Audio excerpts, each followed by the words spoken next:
Welcome to the Grid Mod Pod, brought to you by AEIC. In this podcast, you'll hear from the utility industry's top operations leaders on how their companies are working to modernize and improve our ever-evolving power grid. Thanks for joining us.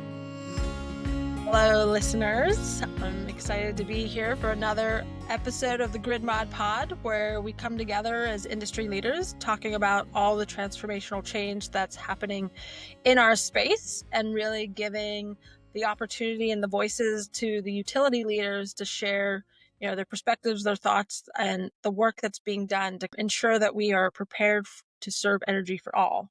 So today we have Charlie, which I'm really excited to hear his perspective. He has the opportunity to be a part of 6 utilities and the CEO for 3 different utilities, and I'll let him give that perspective. So before we jump in, Charlie, why don't you take a moment to introduce yourself? Okay. I'm Charles Bayless, and I went, and Elizabeth won't like this being from Pittsburgh, but I went to West Virginia University. And while I was in there, I worked for 2 summers for AEP on a line crew. And while I was there, I got a master's in electrical power engineering and, VARs and things like that. And then I actually, I got married, and my wife's family had a cabin up near a hydro station for PP&L, so I worked in a power plant for a while I was there.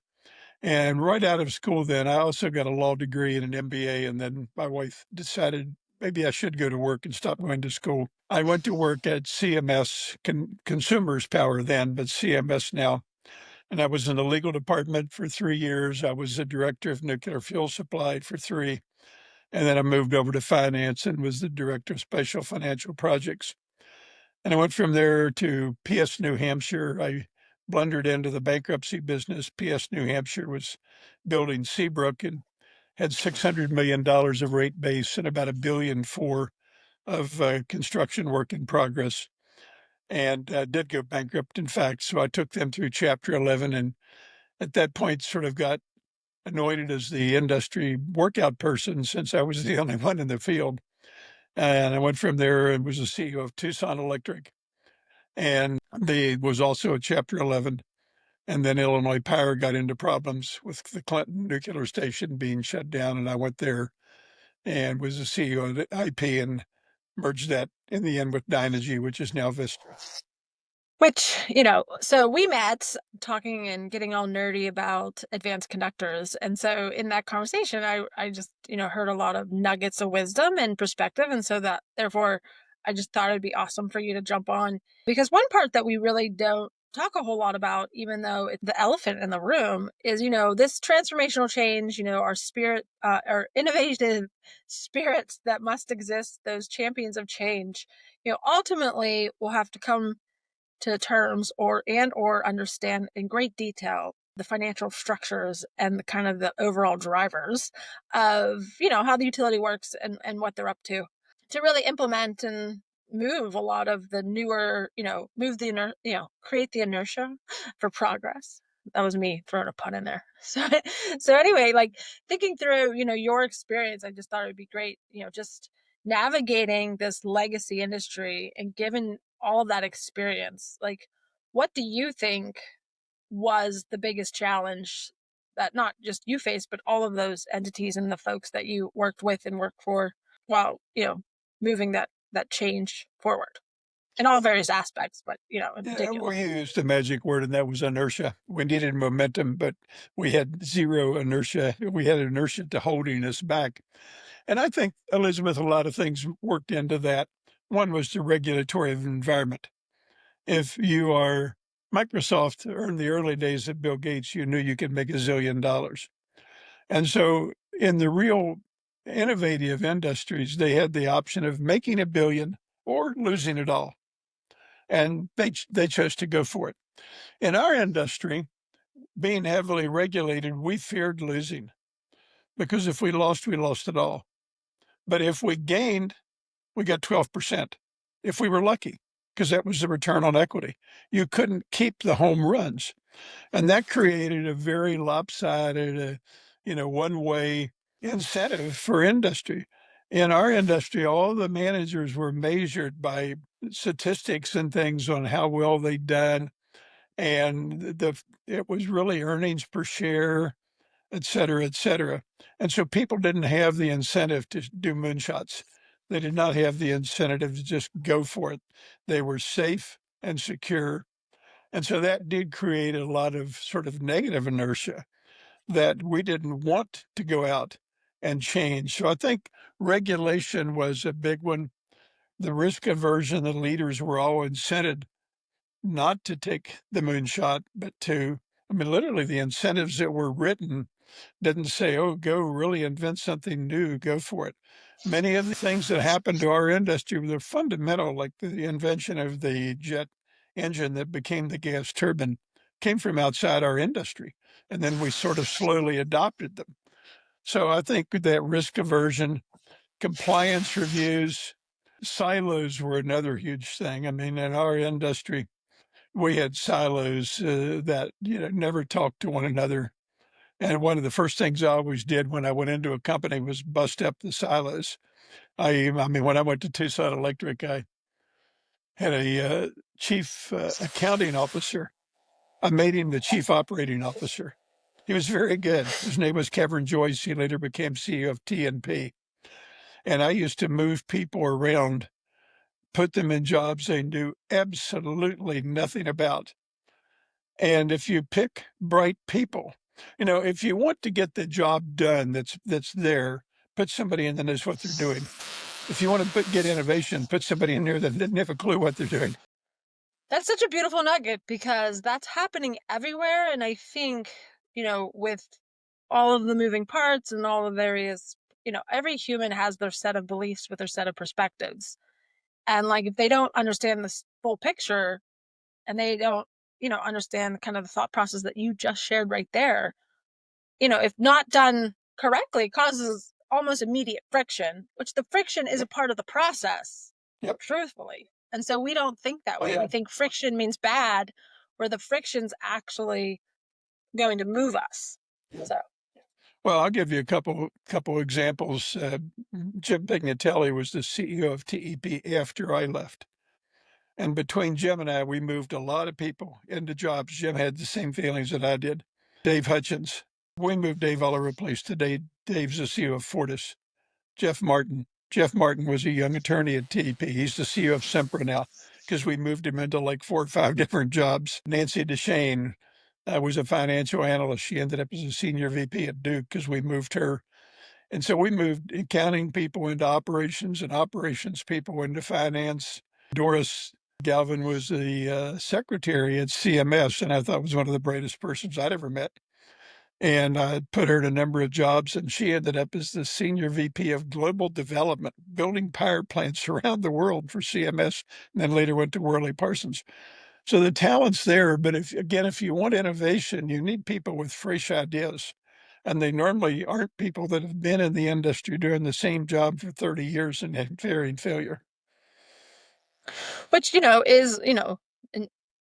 is a disruptor. So, so what I hear, so there's fundamentally, a continuous tension between operations, financial, and regulatory. And I think something that's happening in the grid modernization space is truthfully now you have this power of data and the ideology and really the what ifs and the could be's that a lot of us and really all spaces don't truly understand the power of that data, but everyone's like navigating these turbulent waters, but you still have that power of three. So there's a tension between them. There's the tension of this, really, we can call it innovation, but it's like where our world's headed with the legacy systems that many leaders grapple with. So what I heard you say is, don't be afraid to shuffle the deck and put in the movers and the shakers and those that are like, in it. So like truly have compassion and drive forward. So I think legacy systems are a horrible problem. Yeah. So, for instance, another thing that silos is one, which I'm going to come back to later in our conversation, but utilities often struggle with balancing being that first mover based on your cautious, less risk.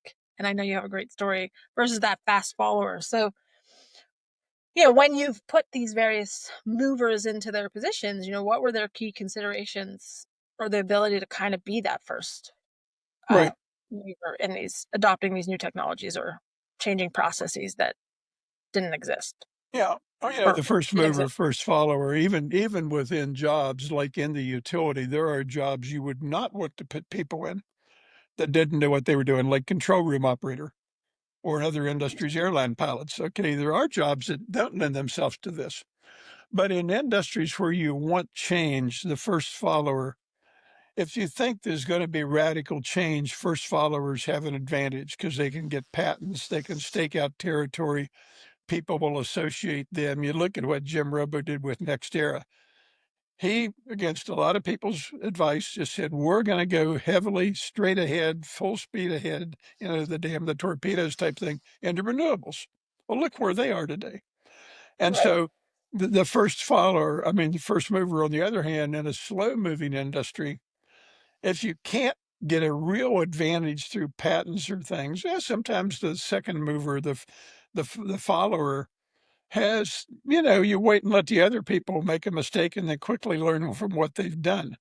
And I think the airlines are pretty good at that. There are movers, but once somebody gets something, everybody else picks up on it rather quickly because you don't get new airplanes coming along every day.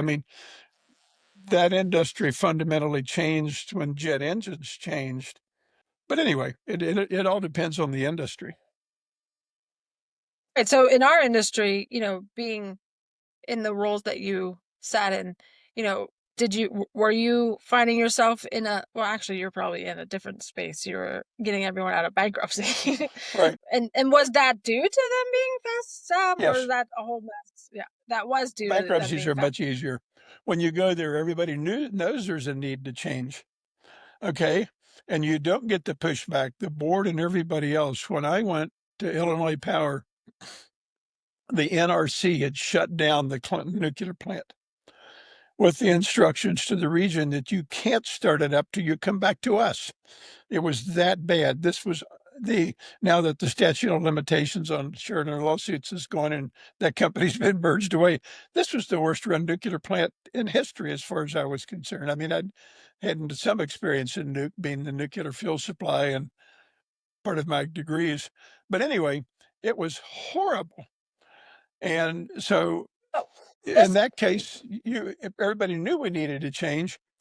And we talked to Corbin McNeil, the CEO of Pico and Impo, and put together a whole new team. And on a Monday morning, walked in and replaced the top like 20 people in the plant. And then just went to the NRC and laid everything bare and said, we're going to totally revamp the plant. We're going to start from bottom up. And we did.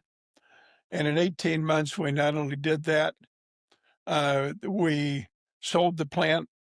We merged with Dynegy. In a case, in places like that, people think they know they need to change, so you don't get the resistance. In bankruptcies, you really don't get the resistance to change.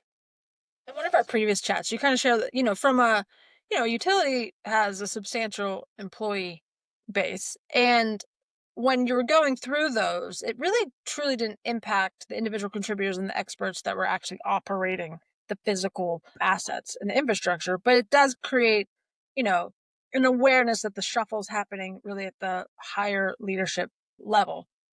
And so I guess just from your perspective, like, what does that look like, when we say, because I think something we don't talk about is you said it was a horribly ran plant, and was that mostly based on not maintaining and operating it, or was it more or less on the financial and like ensuring compliance and standards and all of that was happening? And not to get into the dirty laundry, but like from the functioning employees that were operating the actual plant, it wasn't really that poor performance. It was kind of the stuff that happened above, right? All right. That leads. And so was there, and you don't have to speak to one individual, but like, was there projects or initiatives that were like a go that literally caused it, or was it more or less a continuous, like, Well, it was many decisions over many years? a continuous multiple decisions and just a general lack of focus on safety, more focus on performance than safety. One of the things I always did would encourage others to do when I was, as I said, in college, I worked on a line crew. I was an IBEW member. Then I worked in a power plant, and I would spend a couple of days a month. First day I went at Tucson Electric, I got the officers totally in a snit because I went out and worked with a line crew. And I said, if I want to find out what's going on, this is where I should go, not up there, because they're going to have a version of what's going on. And most of those officers I kept. They're going to have a version of what's going on that is blended by their experiences. And sometimes they can't see what's going on. So what do you Right. think? And I went to the commission and said, what do you think? And so you've got the people at the bottom normally have a good idea, at least in their department, of what's going on. And you really, really need to do that. But if you can't, if you go into a company that's functioning okay, then you've got to create the need for change, which I never had. In bankruptcies, you don't have to. And you really have to explain, look, the world around us is changing. And it is in our industry. You look at all of the IPPs now that are, that are as big as the utilities. You look at the wind and the solar and the batteries and the technology changes and the transmission that we've talked about previously and everything else. And you've got to convince regulators, share owners, and everybody else. And normally, if you just lay it out and say, here's what we face, you've got to do that.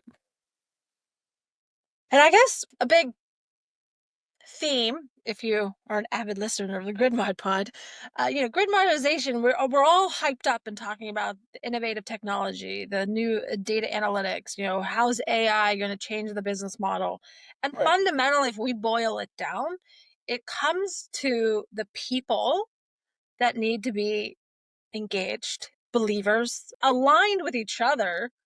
And then it's then assessing the processes that exist and then how the technology or the new capabilities or the advanced modeling, et cetera, we can go up and down the chain of assets within the grid will change. So I think another thing that happened with you and I when we met is, the spirit of being a change champion, right? And I think that it's kind of a buzzword, but it's fundamentally, a human that realizes and looks around and sees opportunity to do things differently, and even in a space where they're solvent and making money, right? Yep. And so it's a bridge between the vision and the execution. It's being an entity that's a trusted guide. And so you would think, from the C-suite down and then from the individual contributors up, you need change champions in all the layers to really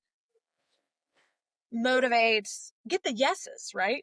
You're going to get a lot of no's, but how do you continuously get the no's and then still champion for that yes to really create that change?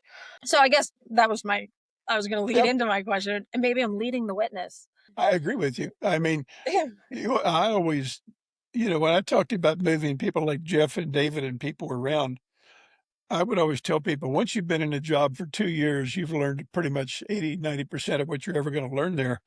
So it's good for us and for you to change you into a different job. And so you won't have any preconceived notions and so you can change.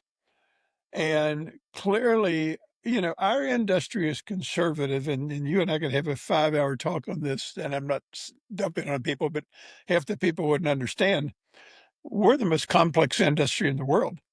And when you start getting into generator inertia and frequency droop and frequency bias and VARs and ACE and things, people's eyes glaze over. Our industry is complex and it is prone to upsets, as we've proved several times with major blackouts. So we have a very good reason to be conservative in our operations. But that works against us changing. Like, as you know, I never am far from a piece of my conductor that we make. That change is critical, but in an era like ours, especially in actually doing something to the grid, it's not as much resistance. I always joke that the utility industry is like a bunch of penguins. If you go to Antarctica, when it comes time for the penguins to eat, one little penguin will walk out on the ice floe and you'll see them intently looking down. They're looking for leopard seals. And pretty soon there'll be 2 and then 8 and then 40 and then 500 are out there. And sooner or later, somebody on the second row is going to nudge good old Herb or Sally into the ocean. And if Herb or Sally doesn't get eaten, everybody runs in. But if they get eaten, everybody sits there and congratulates themselves on their prudence and foresight and planning, et cetera, for not going in. Well, we're a lot like that. And we don't just go around hanging new things on our grid without a whole lot of statistics and modeling runs and what if scenarios. I mean, because you never know, you can run 100 different models and something will work. But then you put something new on and you will then find the one scenario where it won't work. And then that scares everyone. Stops. Yeah, the penguin story you told to me, and I have to say I've used it multiple times now in some of my discussions because it's so true. And then if you think about, we are the most complex industry in the world. And then on top of that, for about 40 years, it's almost like we were the elephant in the room that no one was talking about, like electricity and serving all industries, right? So they say like the first certain percentage of our economy is the energy industry, but everything else cannot happen without it. So, and it wasn't, a lot of schools and education systems were dropping their courses. They weren't creating the next set of power engineers. They're retiring in the aged workforce. Everything became, computer science and computer engineering, computer and electrical engineering. And so, for the 40 years since really the 80s, and then late, I guess, 80s into the 90s was this energy conservation and energy efficiency. And so there was this bring down the curve. And I guess now, just in my experience of being in the industry 20 years, but you could probably reflect on this too, there's this like hockey stick of hyper attention on the energy industry and really the grid that delivers the electrons. And there's like way too many cooks in the kitchen.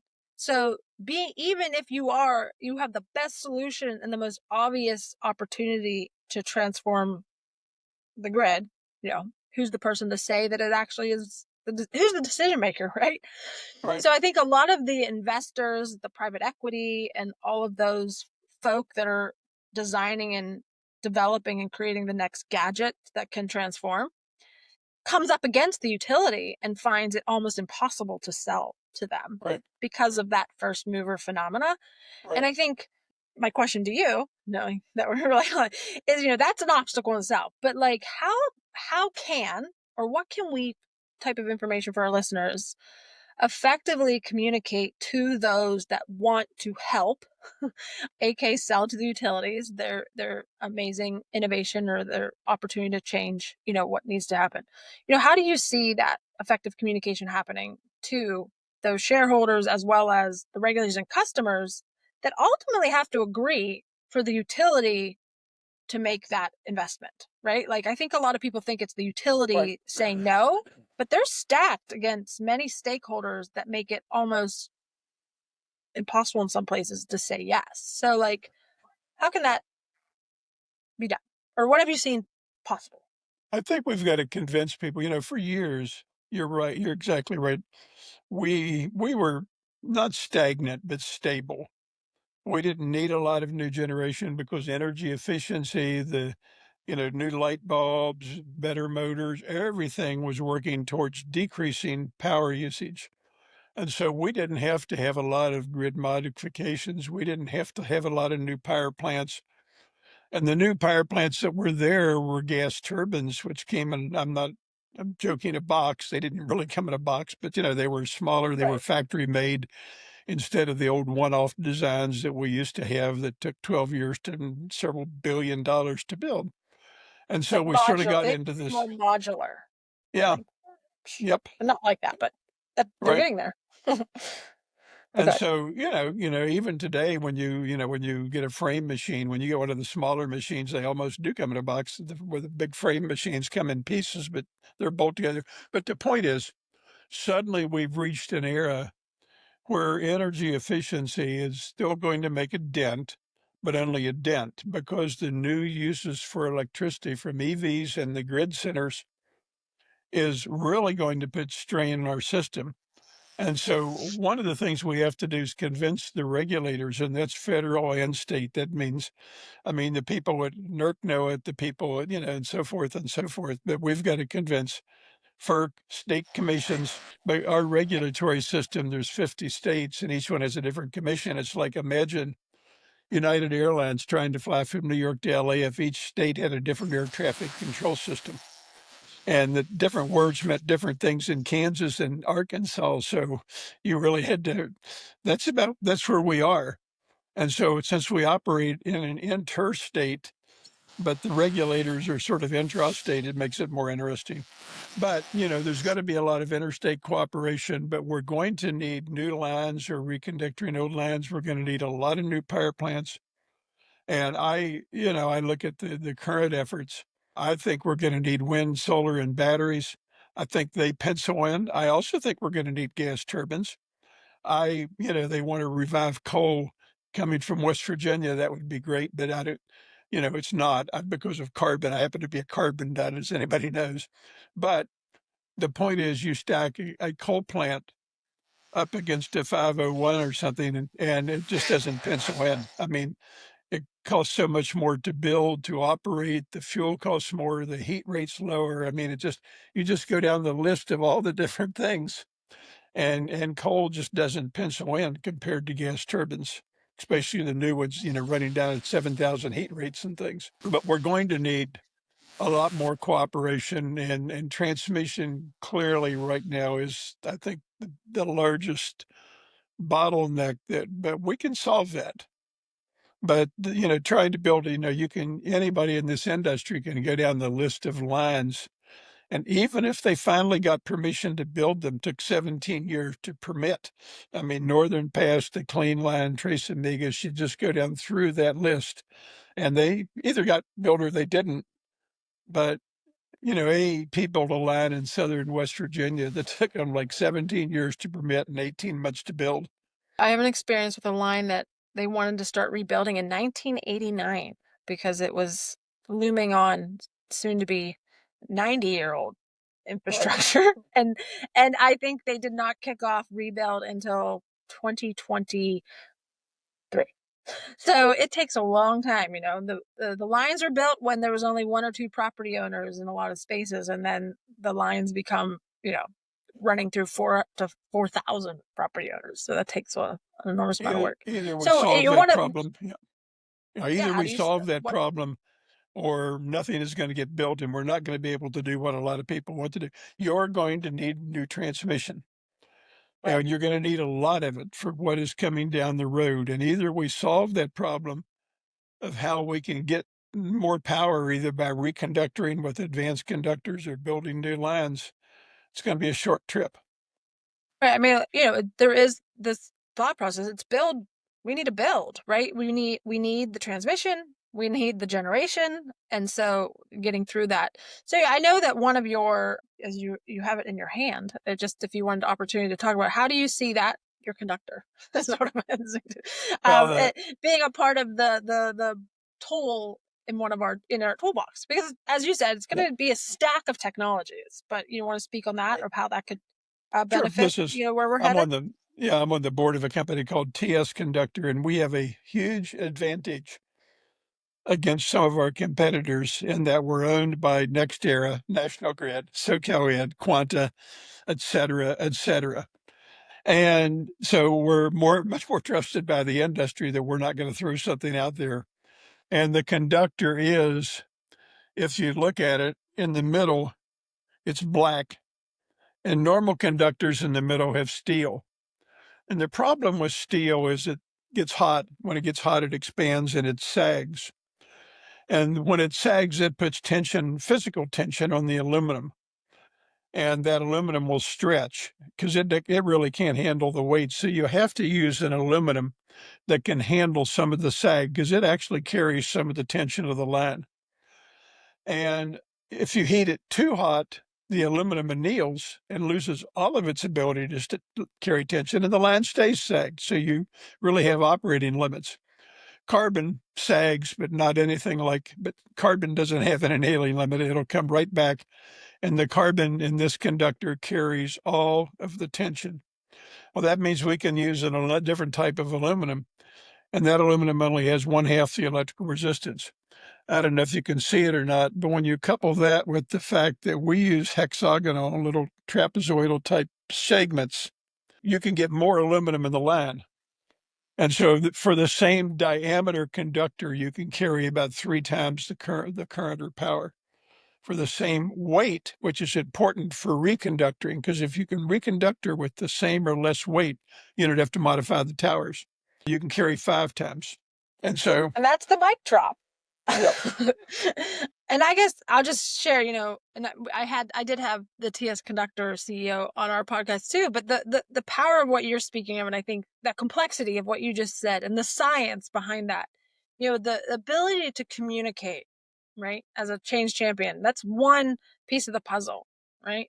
And so as an industry leader, and I think that's what we talked about is, implanting the utilities with change champions that believe that innovation is a must, right? So having the courageous leadership, be it at all levels of the organization, and then knowing that, one, I'll just say, when you said all those ownerships of that conductor, just for clarity, that means they're like a vested partner in the evolution of that technology. So there's Right. definitely, that's not a first follower. You have a Right. large set of utilities actively pursuing that.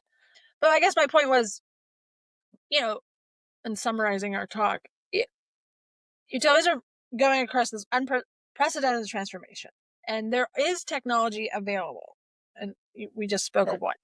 And the nuisance and the technical challenges of all of these various technologies is very complex. So I think, to kind of summarize, from your experience and like what you've seen, because, you've seen transformational happen over the years. Like what are the key indicators? Like, you're the financial guy, and I think it sounds like you had some law degree and regulatory background, right? That was important. Right. So you were convinced through these transformational changes. So like, what were those indicators? Like, what did you have to hear? Because it always didn't pencil out, right? Originally. So like, what is that like for all of those individual contributors and change champions that are listening? How to like create that business case, create the communication plan that really advances these ideas forward. Any like thoughts for those folks?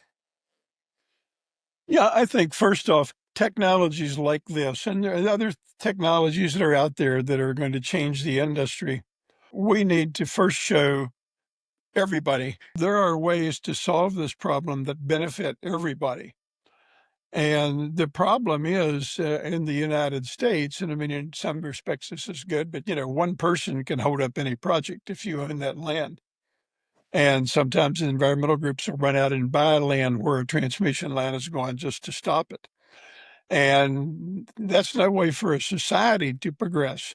They may, they may have their own little externality. Most people think of externalities being like climate change. Well, to a climate organization path through a forest that makes a big swath, that's an externality. The fact that, people can't get electricity is an externality. They're worried about that path through the forest. And so, we've got to find a way to work together and make decisions quicker. In this environment, making decisions in 17 years is not going to get us an acceptable answer. And I don't really know what the answer is. So, and I guess also, I think, with all of the complexities, it's the increased need of capacity of the existing infrastructure. It's an awareness. We all have an awareness that the generation portfolio is limited and we need it all just to vary the sources in general. Like if we can get around the idea that that stack needs to be diverse. And then you have your aged infrastructure and just the phenomena that we as the industry that serves the lifeline of society must be able to have the incentives and the inertia to like redevelop. And then the other bucket is there's this whole space in the distribution world where the new technology is giving autonomy to the individual customers to be a part of the decision makers.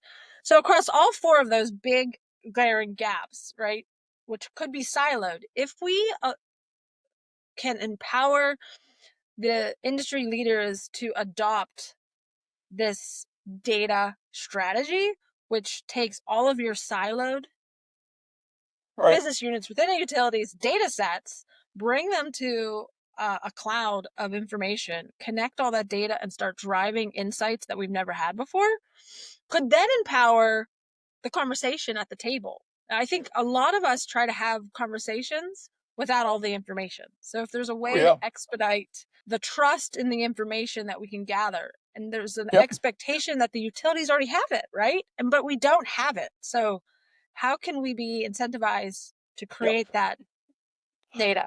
I think we need to realize that there are That's things my like naive, yeah, but, I'm a but go huge ahead. fan of microgrids and batteries. Batteries are changing it because batteries effectively take generation and store it. And so they effectively make generation right at the load. I mean, even on your power wall or something, they put the generation right where it's needed on peak times. And so I think that programs like microgrids and batteries and wind, distributed wind and solar are going to fundamentally change for the good our industry, and we've got to do them. The problem is you have group A going that way and group B going that way. And, the utilities saying one thing, and there's so many different interests and people have different that we've got to come together on this. But I don't think we're going to solve it by continuing to build 1,000 megawatt plants 500 miles from cities. We've got to get into more distributed generation. Batteries in cities are going to be huge, and battery technology, I can't even keep up with all the different combinations of lithium sulfur sulfide going this way and that way. But I think the battery technology is critical because it reduces transmission loadings during peak times. It effectively puts generation downtown, but without the pollution, and by storing it for other periods. So the grid is becoming a lot more complex, and we just got to take advantage. Not only is that a problem, but it is for us as transmission type engineers that worry about system stability. I always joke it's the difference between renewables and the grid is it's 3,000 megawatt elephants or 1,003 megawatt cats. Which one's the most stable? And And anyway, well, but we can I handle the guess we cats, can. okay? We can Yeah, handle the cats. We've got to gotcha. be able to handle the cats, and we can, but it's going to take a concentrated effort, and it's going to be the industry backing off on some of their things like central station generation is a must. That's the only thing that'll solve the problem. It's not. Okay, so full circle, we introduced the conversation around, the kind of the financial and the regulatory. There's an obstacle there, and what you shared was, going into a utility that's bankrupt, there's a known awareness that change must happen, and it's easy. So, I think one thing that we can corral around is okay, maybe the utilities themselves are solvent, but there is a phenomena that's occurring with all of these various needs that I think we're all in agreement of. If we could all just say that, we need the capacity, we need more generation, we need to overhaul the age infrastructure, and we need to adopt technology that can herd the cats, per your analogy. That means if we agree change can happen, it's actually much easier to do. And so the financial regulatory can fall in line with if the alignment of the executives and engineers alike that we need to adopt these new ways of thinking to move us forward. So that's kind of how we're going to package what we just said in the last half hour. And I guess, another big thing, and a lot of our listeners are new to the industry or have a desire to be a part of this change. And so from your perspective and learnings, what is the antidote or maybe a nugget of wisdom for that eager engineer or financial analysts that want to help? How should they show up? What should they, what are some kind of mentor kind of advice to them? I think learn as much as you can and realize that everybody has a valid point of view. We each live in a different reality. And today, with the complexity in our technology and our society, there's about 4 million valid realities. If depending on what you are focusing on, there's probably 8 million invalid realities. And what we've got to do is find ways to solve each, and solutions that create the minimum amount of harm. I mean, one of my favorite sayings is, there ain't no such thing as a free lunch. If you're going to put in solar, wind, coal, I don't care, you're going to upset somebody. And we can't go ahead on a society where we don't set up. If we say we're not going to upset anybody, we will die. So we don't want to go around upsetting people, but we've got to find a way to make decisions and minimize the impact. But people have got to realize, I would say, learn everything you can about the grid to people that don't know Know about the grid. the problems we're facing. Yeah. Yeah. Okay. Well, thank you, I mean, Charlie. I just want to point out, Elizabeth, one thing. Most of our big upsets have occurred from thousands of miles away. Okay. There was up on them in 1996, I believe, there was a problem up on the California-Oregon border. There was a VAR problem, and they had insufficient VARs to support the voltage. They didn't have enough capacitive VARs. That caused an outage in Tucson. Okay. Yep. You look at the outages we've had, and you can see how interconnected and how the grid is one big system. Actually, that's a great point. I think if anyone wants to start learning with the industry, read about, there's definitely documentation about that 1996 event. There's an enormous amount around the 2003 blackout of the Northeast that if you really take the time to dig into it, it will open Pandora's box, but I think it'll give you a great avenue to kind of understand the complexities. And then the other one was 2009, San Diego and San Onofre, the nuclear plant. And I guess, even a cooler one, I would say to our listeners, is the Vermont dairy farm, FIDVER, fault-induced delayed voltage recovery.